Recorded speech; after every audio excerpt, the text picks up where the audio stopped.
What's up, y'all? This is SYN-Q coming at you with another lesson in counter-racism science.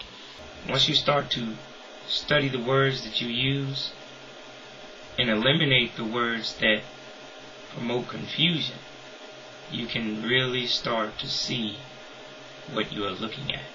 But take a look at all of these non-white people and see if you can attempt to guess what so-called nationality should be applied to them.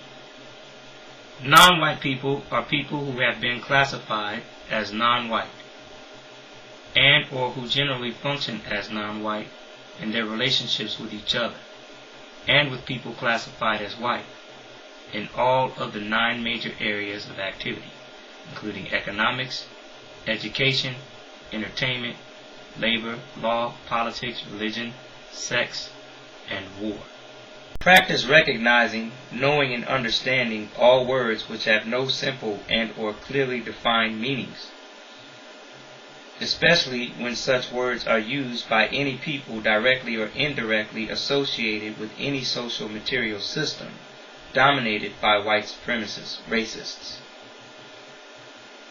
Such words as Canadian, American, Mexican, Honduran, West Indian, Venezuelan, Colombian, Peruvian, Brazilian, Chilean, Bolivian, Argentinian, Jamaican, Nigerian, Angolan, Samoan, Congolese, Australian, Indonesian, Malayan, East Indian, West Indian,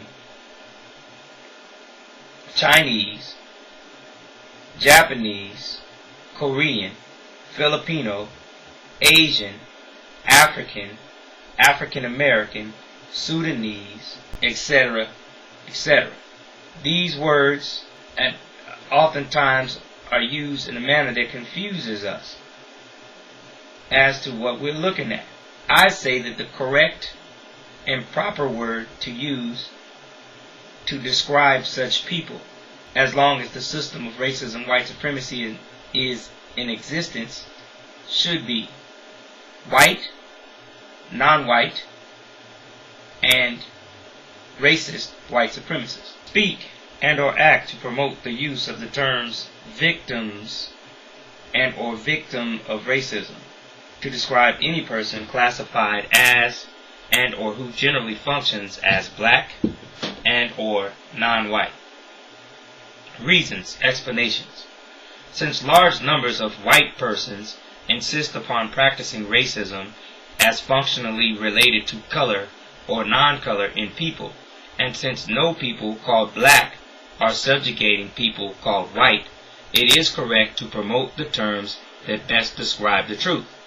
The truth is that white people are white because they say that they are white, and black people are black because white people who practice white supremacy say that black people are black. I suppose the same thing can be said for red people, brown people, yellow people. Since people who are classified as white are smarter and more powerful collectively than the people that they call black, then the people that they call black are, in function, black.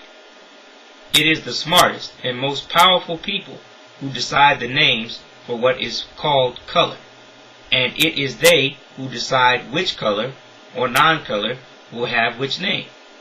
The smartest and most powerful people also decide what the relationships between people will be, and how these relationships will be associated with the factors of color and or non-color. Word terms such as black, brown, colored, minority, mulatto, negro, non-white, red, tan, yellow, etc.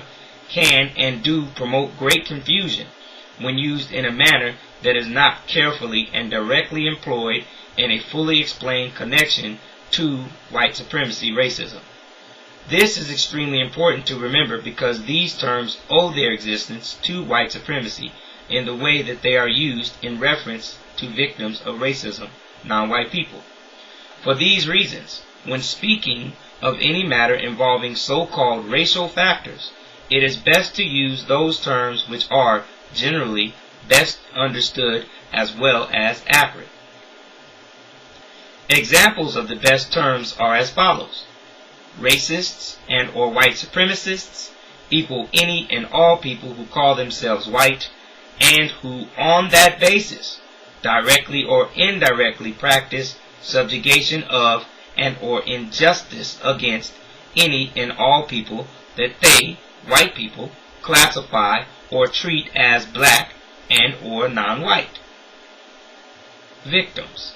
Victims of racism and or victims of white supremacy equal any and all people who white people consider to be black and or non-white and who are subject to social material conditions dominated directly or indirectly by white supremacist racists. This is SYN-Q.